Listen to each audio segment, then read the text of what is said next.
Hai, saya Ratu Restiana. Di sini saya akan menjelaskan tentang 7 mitos di balik peninggalan Kerajaan Majapahit. Kerajaan Majapahit merupakan kerajaan Hindu-Buddha terakhir yang menguasai Nusantara. Kerajaan ini didirikan oleh Raden Wijaya yang bertahta pada 1293 sampai 1309 dengan gelar Kertarajasa Jayawardhana. Nama asli Raden Wijaya adalah Naraya Sanggrama Wijaya. Nama ini terdapat dalam prasasti Kudadu yang didirikan oleh Wijaya pada tahun 1294. Masa keemasan Kerajaan Majapahit terjadi pada saat kekuasaan dipegang oleh Raja keempat Majapahit, yaitu Hayam Wuruk pada tahun 1350 sampai 1389. Hayam Wuruk mampu menyatukan seluruh Nusantara hingga akhirnya runtuh pada sekitar tahun 1500-an. Namun, di balik nama besarnya, Majapahit tak meninggalkan jejak yang berarti di Mojokerto, hanya puing-puing benda purbakala yang banyak tak terurus. Meski demikian, cerita tentang kejayaan Majapahit dan mitos-mitos yang menyelimutinya masih begitu kental hingga saat ini. Berikut 7 mitos Majapahit di balik situs peninggalannya. Yang pertama, Kamal Pandak dan kejayaan Majapahit. Ada mitos kebesaran Majapahit yang saat ini banyak orang tak tahu. Konon, Empu Barada yang merupakan guru Prabu Airlangga diminta untuk membagi wilayah kerajaan Kahuripan menjadi 2 wilayah, lantaran bingung memilih 2 putranya untuk menjadi putra mahkota. Pembelahan wilayah ini tercatat dalam Serat Calon Arang, Nagara Kertagama, dan Prasasti Turun Hyang II. Maka terciptalah 2 kerajaan baru. Kerajaan Barat disebut Kadiri, berpusat di Kota Baru, yaitu Daha, diperintah oleh Sri Samarawijaya. Sedangkan Kerajaan Timur disebut Janggala, berpusat di Kota Lama, yaitu Kahuripan, diperintah oleh Mapanji Garasakan. Namun, Empu Barada memutuskan untuk berhenti dan tidak melanjutkan prosesi pembelahan wilayah itu sampai tuntas. Kemudian ia berdiam diri dan memutuskan untuk betapa dan menetap di Kamal Pandak. Konon, raja-raja setelah Airlangga mencari lokasi di mana Kamal Pandak tersebut. Diyakini, kerajaan yang berdiri di atas Kamal Pandaklah yang menyatukan kerajaan di tanah Jawa, yaitu Majapahit. Yang kedua ada Kabut dan Misteri Pembobol Gudang Emas. Dalam buku yang ditulis oleh Pastur Ordoriko Matuizi dengan judul Perjalanan Pastur Ordoriko disebutkan bahwa Majapahit merupakan kerajaan yang sangat kaya. Dalam catatannya, Pastur Ordoriko menyebutkan saat itu dinding istananya berlapis emas. Di bagian luarnya banyak ukiran-ukiran kesatria dari emas.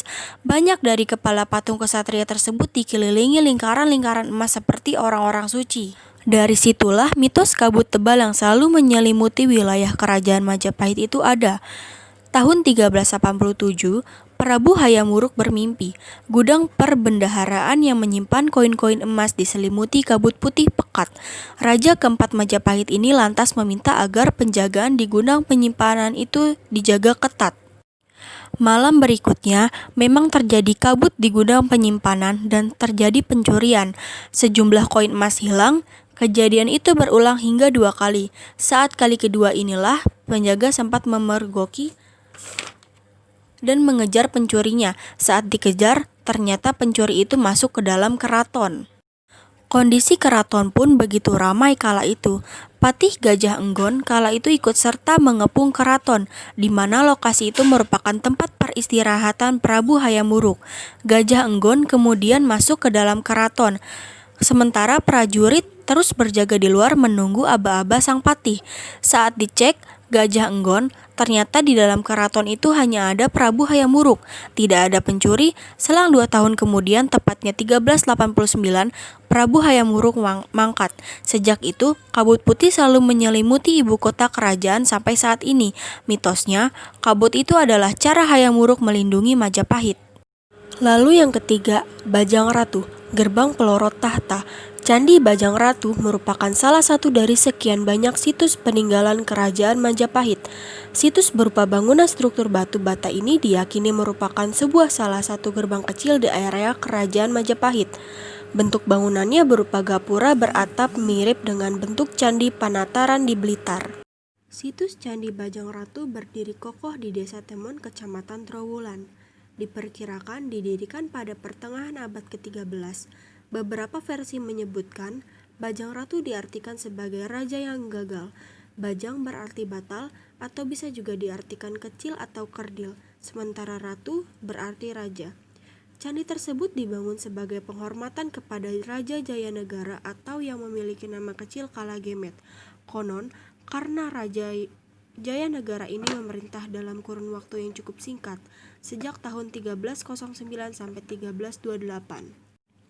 Candi Bajang Ratu memiliki mitos yang hingga kini masih dipercaya oleh masyarakat sekitar. Menurut cerita yang berkembang di masyarakat, ada pantangan yang tak boleh dilanggar saat mengunjungi Candi Bajang Ratu, yakni larangan melintas dari arah depan candi hingga ke belakang. Konon, para pejabat yang datang ke lokasi tersebut diminta untuk memutar melewati sisi kiri atau kanan bangunan candi. Jika pantangan itu dilanggar, maka kursi jabatan yang diembannya akan bergeser, bahkan hingga pejabat tersebut tak lama akan kehilangan jabatannya tersebut. Yang keempat ada Siti Inggil. Lokasi ini diyakini merupakan salah satu tempat meditasi yang dilakukan pendiri kerajaan Majapahit. Mitosnya, bagi mereka yang ingin mencapai kedudukan dan mendapatkan jabatan yang tinggi, biasanya datang ke lokasi tersebut untuk melakukan meditasi dan berdoa. Bahkan, usut punya usut, mitos tersebut tak hanya dipercaya masyarakat setempat. Banyak pejabat dan pemangku kebijakan negeri ini yang sengaja datang dan berdoa di tempat itu. Diam-diam, hampir seluruh presiden Indonesia yang menjabat pernah datang dan berdoa di lokasi ini, seperti Presiden Indonesia pertama yaitu Bapak Insinyur Soekarno, lalu ada Ibu Megawati, dan Kiai Haji Abdurrahman Wahid, serta Bapak Susilo Bambang Yudhoyono pernah mengunjungi tempat ini. 5. Ada Watu Ombo. Petilasan Watu Ombo merupakan peninggalan kerajaan Majapahit di era pemerintahan Tribhuwana Wijaya Tunggadewi, penguasa ketiga Majapahit. Tribhuwana merupakan Ratu Majapahit yang pernah mengeluarkan kebijakan sangat vital untuk kebesaran Majapahit, yaitu pengangkatan Gajah Mada sebagai Mahapatih Majapahit pada tahun 1334. Gajah Mada mengucapkan sumpah Amukti Palapa. Ia bersumpah menyatukan wilayah-wilayah Nusantara di bawah naungan Majapahit. Mitos yang berkembang menyebutkan bahwa jika berdoa di tempat tersebut, keinginannya bisa terkabul. Yang keenam ada Candi Tikus, pemandian Raja dan Putri Majapahit. Candi Tikus diperkirakan merupakan tempat untuk mandi Raja dan Putri-putri cantik Majapahit.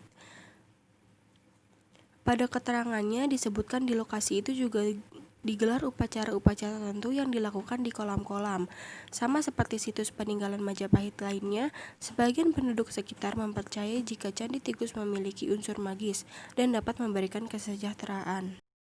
Dan yang terakhir ada makam Putri Campa, tempat ritual pencari harta dan tahta. Putri Campa adalah permaisuri kelima dari Raja Damarwulan alias Bere Kartabumi. Di batu nisan tertulis tahun 1390 Saka.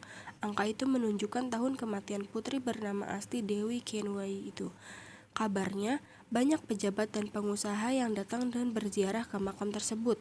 Ada yang menggelar ritual agar jabatannya naik, ada juga yang berharap agar bisnis yang ditekuninya lancar.